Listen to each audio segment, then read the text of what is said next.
اللہ اکبر۔ آئیے حضور علیہ الصلوۃ والسلام کے ایک اور معجزہ کو سنتے ہیں اور اپنے ایمان کو تازہ کرتے ہیں۔ حضرت جابر رضی اللہ تعالی عنہ روایت کرتے ہیں، کہتے ہیں حدیبیہ کے مقام پہ آقا کریم وضو کرنے لگے تو لوگ اکٹھے ہو گئے۔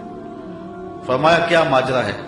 عرض کی کہ حضور پانی نہیں ہے، تو اس لیے لوگ جو ہیں وہ پیاس سے تڑپ رہے ہیں۔ تو آقا کریم علیہ السلام نے جو ہے وہ کوزے کے اندر اپنا دستے برکت ڈال دیا۔ اب سنو حدیث کے لفظ، یہ بھی بخاری شریف کی روایت ہے۔ فوضع النبی صلی اللہ علیہ وسلم یدہ فی الرکوہ، حضور علیہ السلام نے اس کوزے میں، اس برتن میں اپنا دست شفا ڈال دیا۔ فجعل الماء یفور بین اصابعہ کامثال العیون، حضور کی انگلیوں سے پانی یوں پھوٹتا تھا جس طرح چشمے نکلتے تھے، یوں پانی پھوٹ رہا ہے۔ قالا فشربنا وتوضانا، کہا کہ ہم نے پانی پیا بھی اور وضو بھی کیا۔ قیل لجابر کم کنتم، راوی نے حضرت جابر سے بھی پوچھا کتنے کو لوگ تھے تم؟ قالا لو کنا مئۃ الف لکفانا، کہا لاکھ بھی ہوتے تو کافی تھا، لاکھ بھی ہوتے تو کافی تھا۔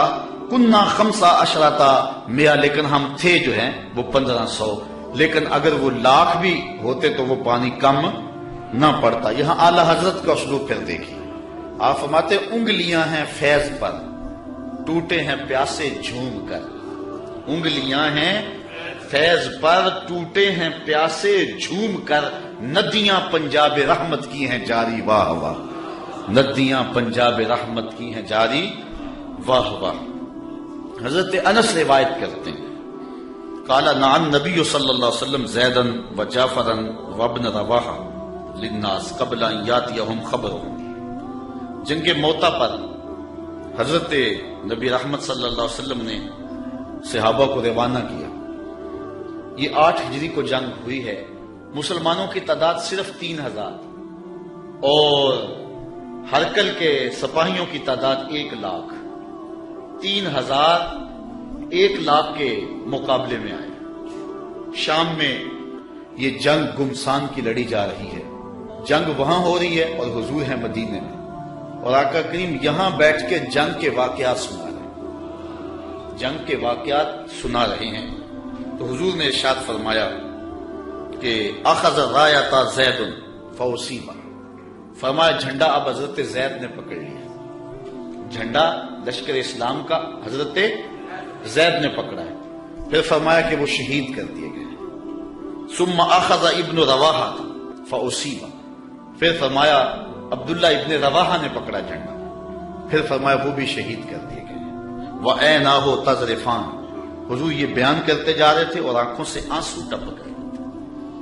پھر اس کے بعد حضور نے فرمایا حَتَّى أَخَذَ الرَّايَةَ سَيْفٌ مِّن سَيُوفِ اللَّهِ، یعنی خالد ابن الولید، فرمایا اب اللہ کی تلواروں میں سے ایک تلوار خالد بن ولید نے پکڑ لیا ہے۔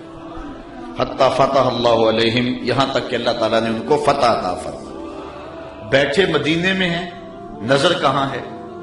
جہاں موتا کی جنگ ہو رہی ہے، یہ شام کے علاقے میں واقعہ ہے۔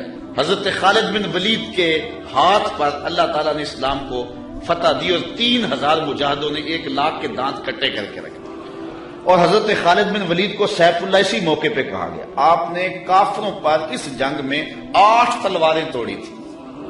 تلوار توڑنا عرب میں بہادری کی علامت تھی، جو تلوار توڑتا اتنے لوگوں کو مارتا کہ اس کی تلوار ٹوٹ جاتی۔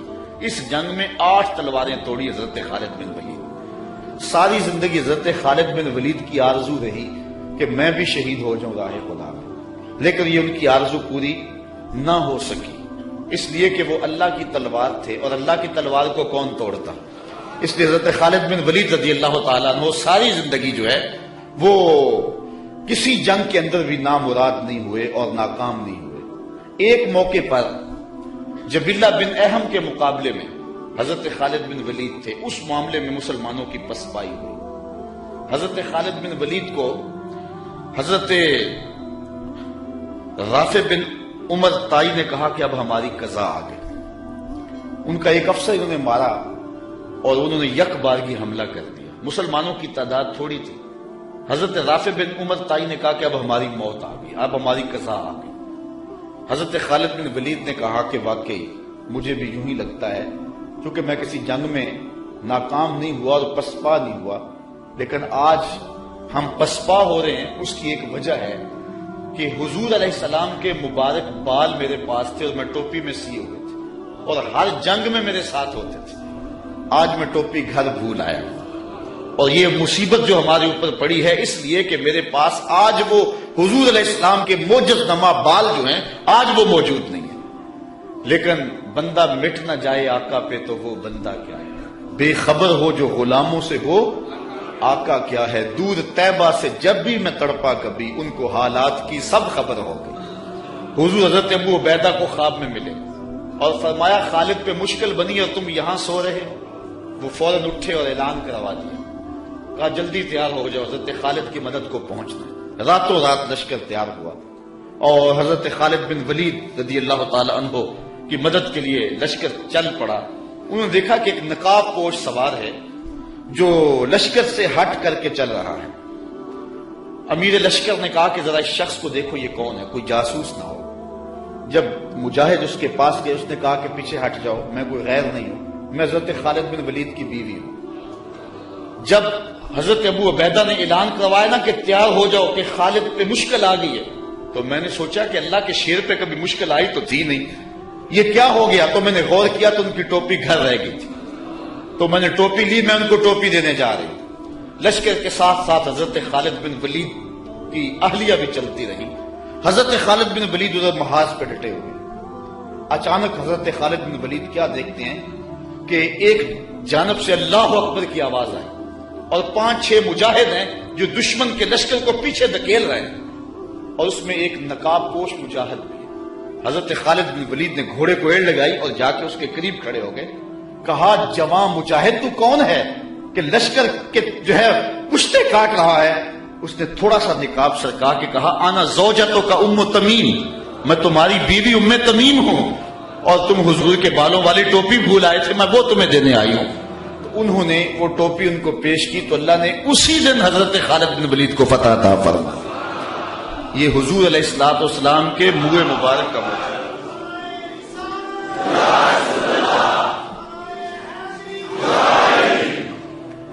حضرت سلمان فارسی رضی اللہ تعالی عنہ نے 350 سال زندگی پائی، ایک روایت کے مطابق 250 سال اور دوسری روایت کے مطابق 350 سال زندگی پائی۔ کہتے ہیں کہ میں ایک پادری کی خدمت کرتا رہا، جب اس کا آخری وقت آیا اس نے مجھے کہا کہ تو نے میری بڑی نوکری کی ہے اور بڑی خدمت کی ہے، تو اب میں جا رہا ہوں، لیکن اب تو چلا جا غموریہ، اور وہاں کا ایک راہب ہے جو کتاب اللہ کو صحیح جاننے والا ہے، اس کی خدمت کر، تجھے کچھ مل جائے گا۔ کہتے میں نے اس کی وفات کے بعد تدفین کی اور پھر غموریہ کے اس راہب کے پاس پہنچا۔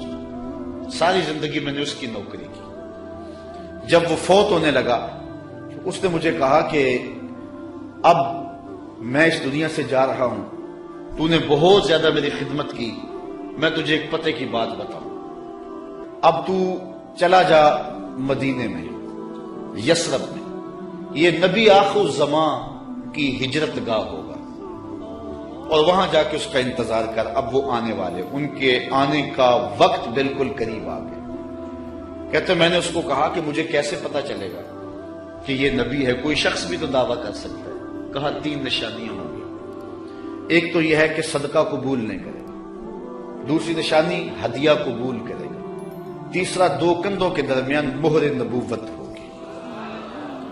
کہتے میں نے وہاں سے رخت سفر باندھا، راستے میں ایک قافلے کو کہا کہ تم مجھے اپنے ساتھ لے جاؤ،